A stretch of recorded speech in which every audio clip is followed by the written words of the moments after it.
Good day, ma'am. I will be reciting the second 30 terminologies for geology and forest soils. Essential element, a chemical element required for the normal growth of plants. Fertile soil, a soil that has substantial amount of readily available elements necessary for plant growth.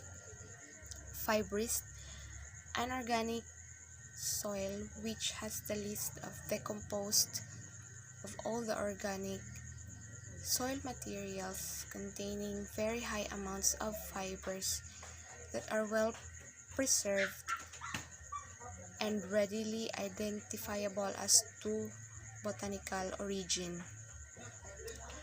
Fixation, the process in a soil by which certain chemical elements essential for plant growth are converted from exchangeable form to non-exchangeable form. F layer, a layer of forest floor that is immediately below the litters, consisting of fragmented or partly decomposed organic material. Floodplain, the land bordering a stream built up of sediments from overflow of the stream and subject to inundation when the stream is at flood stage, also called as bottomland.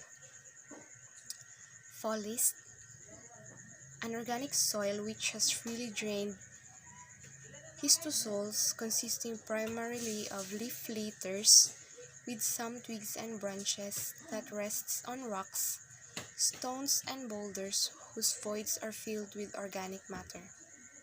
Forest floor refers to all organic matters including litters and decomposing organic layers resting on the mineral acid soil surface.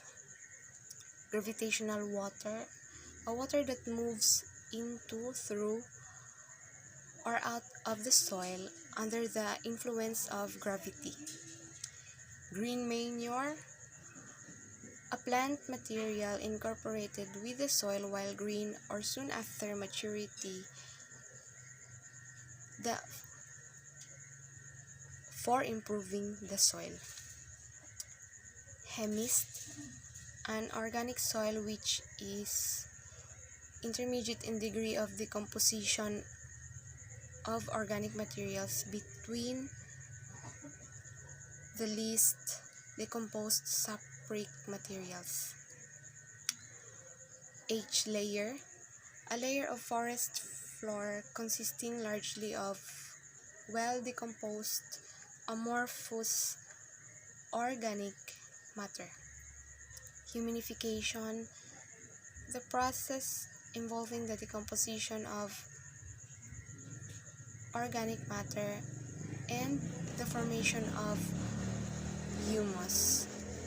Humus, the temporary end product of the decomposition of plant and animal remains. Hygroscopic water,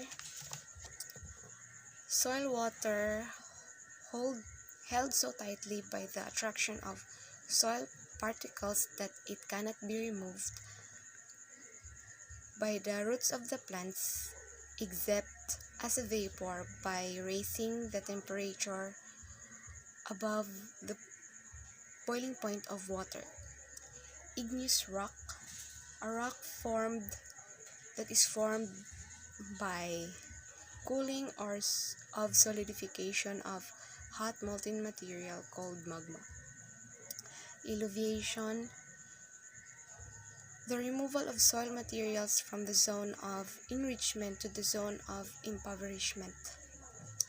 Immature soil, a soil with indistinct or only slightly developed horizons because of the relatively short time it has been subjected to the various soil-forming processes. Intrusive rock, an igneous rock formed when magma penetrates and fills up the spaces between other rocks below the surface of the earth and then solidifies. Ion, an atom or compound that is electrically charged. Lacustrine deposit, deposit in lakes and later exposed either by lowering of the water level or by the elevation of the land. Lava, a very hot molten mass emerging on the Earth's surface. Leaching, the downward removal of minerals in solution from the soil by percolating water. L-layer, a layer of forest floor consisting of unaltered dead remains of plants and animals. Liming, the application of lime to land primarily to reduce soil acidity and supply calcium for plant growth. Loam, the textural class name of soil having a moderate amount of sand, silt, and clay. Loess, a fine-grained deposit consisting largely of soil, silts, and spread out by wind over an area. Magma, a hot molten material found several hundred meters below the surface of the earth.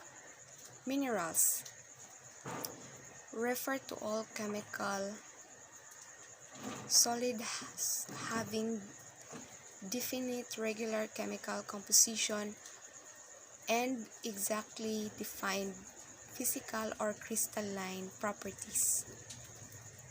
More, a forest humus in which the H layer is present and there is no mixing of surface organic matter with mineral soil. That would be all. Thank you.